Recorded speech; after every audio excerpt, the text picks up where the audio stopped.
Alhamdulillahilladzi amarana bil ittihadi wal ukhuwati wal islah wa nahana 'anit tafarruqi wal fasad. Nahmaduhu wa nasta'inuhu wa nastaghfiruhu wa nastahdihi wa natubu ilaihi wa natawakkal 'alaihi wa na'udzu billahi min shururi anfusina wa sayyiati a'malina. May yahdihillahu fahuwal muhtadi wa may yudlilhu falan tajida lahu waliyyan mursyida. Asyhadu an la ilaha illallah wahdahu la syarikalah wa asyhadu anna Muhammadan 'abduhu wa rasuluh. Allahumma shalli wa sallim ala hadzal nabiyil karim sayyidina Muhammadin wa ala alihi wa sahbihi ajma'in. Amma ba'du, fa ya ibadallah, usikum wa nafsi bi taqwallah, faqad fazal muttaqun wa huthukum ala ta'atillahi wa ta'ati rasulih la'allakum tuflihun. Qala ta'ala fi kitabihil aziz, a'udzu billahi minasy syaithanir rajim. Bismillahirrahmanirrahim. Ya ayyuhalladzina amanu taqullaha wa qulu qawlan sadida yuslih lakum a'malakum wa yaghfir lakum dhunubakum wa may yuti'illaha wa rasulahu faqad faza fawzan 'azima. Sadaqallahul 'azim wa sadaqa rasuluhun nabiyul karim. Hadirin sidang Jumat yang terhormat, saya sebagai khatib mengajak kita semua untuk memuji Allah Subhanahu wa taala dan bersyukur selalu atas segala nikmat yang diberikan kepada kita semua. Dan marilah kita selalu bersalawat, memperbanyak salawat terutama di hari Jumat ini kepada baginda Rasulullah Muhammad sallallahu alaihi wasallam, juga kepada kerabat dan sahabat beliau radhiyallahu taala anhum. Mari senantiasa berikhtiar menjaga iman kita, meningkatkan kualitas ketakwaan kita kepada Allah Subhanahu wa taala. menyempurnakan penghambaan kita hanya kepadanya. Wa ma umiru illa liya'budullaha mukhlishina lahuddin. Hadirin sidang Jumat yang terhormat,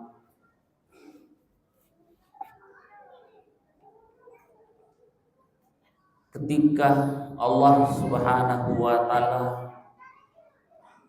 menugaskan dan merekomendasi kepada manusia untuk mengemban sebuah amanah menjadi khalifah di bumi sebagai wakil Allah yang bertugas untuk memakmurkan bumi dan tampil untuk mengantar segala sesuatu berdasarkan tujuan penciptaannya. Karena itu manusia kemudian bertanggung jawab atas pengelolaan, pemanfaatan yang Allah berikan di bumi ini untuk dimanfaatkan sebagaimana tujuan yang dikehendaki atas penciptaan tersebut. Maka kemudian ada klarifikasi dari malaikat, ataj'alu fiha may yufsidu fiha wa yasfikud dima. Apakah engkau hendak mendelegasikan atau merekomendasi kepada manusia untuk menjadi khalifah yang sementara di antara mereka ada yang kelak kemudian hanya bertindak melakukan pengerusakan di bumi, dan di antara mereka ada juga yang melakukan pertumpahan darah atau menghilangkan jiwa. Wa yasfikud dima. Tapi kemudian Allah menyatakan dengan tegas, inni a'lamu ma la ta'lamun. Aku lebih mengetahui apa yang kalian tidak mengetahuinya. Karena itu menunjukkan bahwa manusia diangkat berdasarkan pengetahuan Allah. Dan disinilah keterbatasan malaikat berdasarkan ayat itu.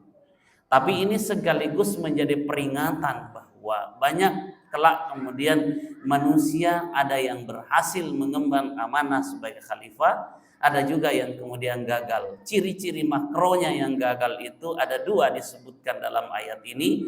Yang pertama adalah mayyufsidu fiha, melakukan pengerusakan di bumi, merusak baik dalam bentuk fisik, merusak ekosistem, merusak alam, memusnahkan. Perbuatannya itu mengakibatkan hilangnya ekosistem makhluk Allah. Padahal kita juga diingatkan, ini diingatkan kembali ketika bapak atau keluarganya yang baru saja melakukan rangkaian ibadah baik haji maupun umrah. Ada larangan yang berlaku pada saat orang melakukan ihram. Di antaranya dilarang melakukan mencabut pohon atau mematahkannya tanpa alasan dibenarkan. Itu mengandung isyarat bahwa kita bertanggung jawab memelihara kelangsungan tumbuh-tumbuhan itu untuk bisa bertumbuh dan bisa hadir untuk bermanfaat. Bukankah di dalam pelajaran yang sangat dasar yang namanya biologi, ilmu tentang makhluk hidup, relasi simbiosis antara manusia dengan tumbuhan itu tidak bisa dipisahkan. Manusia membutuhkan oksigen yang kita ketahui bahwa tumbuh-tumbuhan itu bertugas untuk memproses udara menjadi oksigen untuk melayani kebutuhan manusia. Di dalam hadis yang lain disebutkan bahwa ada 3 kebutuhan mendasar yang komposisi di dalam tubuh manusia.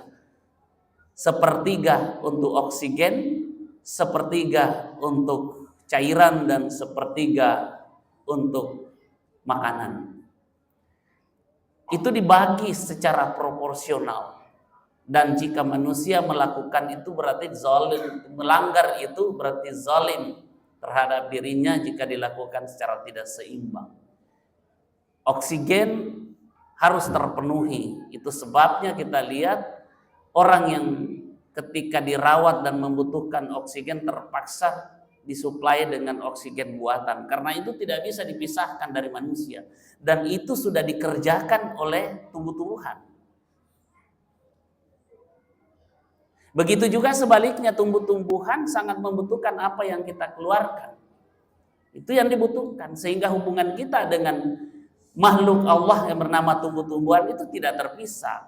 Dan itulah tugas khalifah, jangan melakukan pengerusakan dengan menebang pohon tanpa pertimbangan kemaslahatan.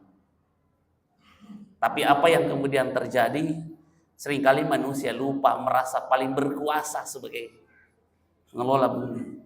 Tidak memberi kesempatan tumbuh-tumbuhan untuk bertumbuh di sekitarnya. Padahal tumbuh-tumbuhan itu selalu punya potensi untuk muncul dari celah-celah tanah untuk melayani kebutuhan manusia.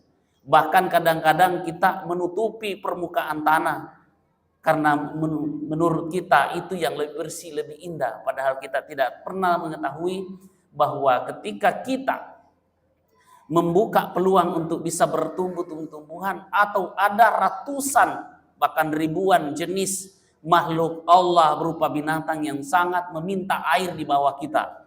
Tapi ketika kita tutup di permukaan itu, tidak mendapatkan akses air bagi mereka, yang justru menjadi kebutuhan sangat mendasar. Di sini yang kadang-kadang kita tidak sadari. Kemudian yang kedua, larangan ketika orang berhaji supaya kita masih mengingat bagi yang baru saja pergi atau baru saja pulang umrah. Larangan itu adalah dilarang untuk berburu atau membunuh binatang tanpa pertimbangan kemaslahatan yang dibenarkan selama masa ihram itu. Itu maknanya apa? Bahwa hubungan kita dengan binatang itu tidak boleh terpisah. Ada beberapa hal yang kita lihat di berbagai jurnal yang kita baca, hasil-hasil riset yang kita baca, bahwa sudah banyak sekali musnah itu spesies-spesies binatang yang dilakukan bersamaan dengan penebangan hutan secara liar. Akibatnya apa? Yang biasanya binatang itu memakan biji-bijian, dalam memuntahkan, memakan buah dan memuntahkan biji-bijian, mereka terbang ke sana sini untuk menyebar itu, untuk menanam kembali. Tapi apa yang terjadi? Karena banyaknya yang hilang, spesies binatang yang hilang itu terpaksa untuk menyebar biji-bijian itu dilakukan oleh manusia. Seperti yang terjadi di beberapa negara, termasuk negara tetangga Thailand. Pemerintahnya sudah mengumumkan siapa yang mendapatkan biji-bijian dan menemukan ada tanah yang kosong, silahkan tanam di situ. Itu resmi. 14 abad yang lalu Rasulullah pernah mengatakan, siapa yang mengetahui bahwa dirinya akan meninggal sekalipun, atau mengetahui sekiranya besok terjadi kiamat, maka jika mendapatkan biji-bijian tumbuhan dan mendapatkan tanah yang kosong, tanamlah, karena tidaklah ditanam oleh seorang itu lalu kemudian tumbuhan itu bertumbuh, kalau dia ada buahnya, tidaklah dimakan buahnya oleh manusia ataupun binatang, kecuali itu menjadi sedekah bagi yang menanamnya. Begitu Rasulullah sangat peduli dengan kelestarian lingkungan, dan ini menjadi tugas kekhalifahan kita. Maka sudah selayaknya bagi kita, jika ada celah dan ada tempat yang bisa kita menanam sekalipun satu pohon saja di dekat kita, di dekat perumahan kita, dekat rumah kita, paling tidak ada satu, supaya kebutuhan terhadap kebutuhan kita untuk mendapatkan akses oksigen yang asli itu bisa kita peroleh semua, dan itu hak kita. Tapi kadang kita melupakan, zalim kita. Inilah yang diperingatkan oleh malaikat dengan narasi tersebut, mayyufsidu fiha. Ada lagi yang terjadi juga. Kemudian kita lihat hubungannya, larangan ketika berihram itu adalah dilarang kita untuk berdebat, debat kusir yang tidak etis selama dalam waktu berihram itu. Apa itu? Al-hajju asyhurum ma'lumah faman farada fihinnal hajja fala rafatha wala fusuqa wala jidala fil hajj. Di antara poin-poin yang terlarang di situ adalah wala jidal. Jangan berdebat, karena perdebatan yang tidak etis bisa menimbulkan konflik, dan konflik yang muncul karena akibat ucapan-ucapan yang tidak etis itu bisa menimbulkan besaran permasalahan di antara manusia yang kemudian akibatnya bisa saling membunuh antara satu dengan yang lainnya. Dan ini terjadi sepanjang sejarah kemanusiaan. Pembunuhan terjadi, dan itu sudah digambarkan dalam kisah Habil dan Habil dan seterusnya. Hal ini menunjukkan bahwa manusia harus berhati-hati ketika mau menjadi khalifah yang sukses mengemban amanah sebagai khalifah. Maka manusia harus saling memberi dan memastikan untuk menjamin kehidupan itu. Itu sebabnya di dalam surah yang menunjukkan di dalam Al-Quran, kita lihat di dalam surah Al-Maidah ayat 32, di situ disebutkan bahwa min ajli dzalika katabna ala bani Israil. Oleh karena itu kami tetapkan katanya kepada Bani Israel, annahu man qatala nafsan bighairi nafsin, bahwasanya barang siapa yang menghilangkan satu nyawa tanpa karena alasan yang bersangkutan juga menghilangkan nyawa, artinya qisas.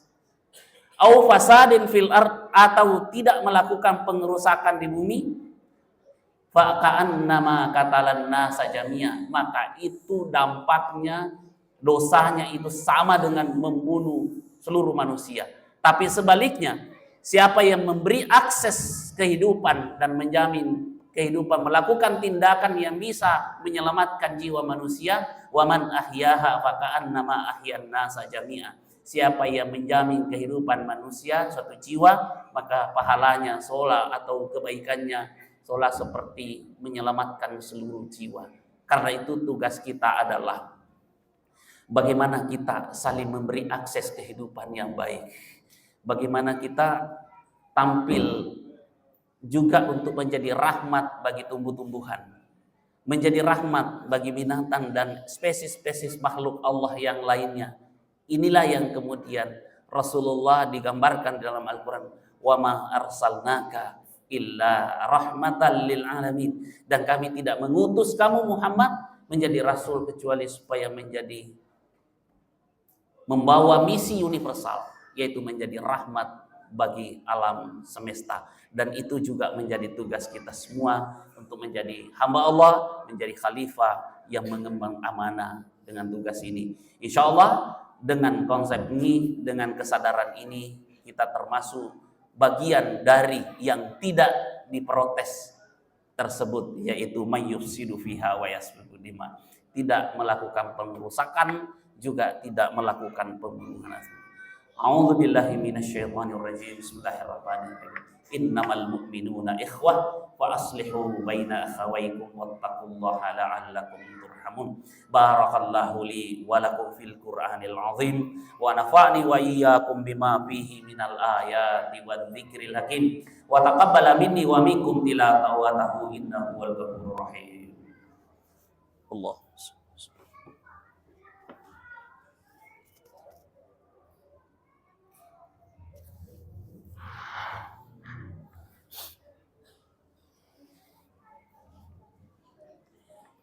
Alhamdulillahi hamdan katsiran kama amarna wa manaha an mazhar asyhadu an la ilaha illallahul wahidul qahhar wa asyhadu anna Muhammadan abduhu wa rasuluhu sayyidul abrar wa salawatullahi wa salamu alaihi وقال تعالى يا أيها الذين آمنوا اتقوا الله حق تقاته ولا تموتن إلا وأنتم مسلمون إن الله وملائكته يصلون على النبي يا أيها الذين آمنوا صلوا عليه وسلموا تسليما اللهم صل وسلم على سيدنا محمد اللهم صل وسلم على ملائكتك المقربين وأهل طاعتك أجمعين وارحمنا برحمتك يا أرحم الراحمين اللهم اغفر للمسلمين والمسلمات والمؤمنين والمؤمنات الأحياء منهم والأموات إنك سميع قريب مجيب الدعوات يا قاضي الحاجات ربنا ظلمنا أنفسنا وإن لم تغفر لنا وترحمنا لنكونن من الخاسرين ربنا لا تزغ قلوبنا بعد إذ هديتنا وهب لنا من لدنك رحمة إنك أنت الوهاب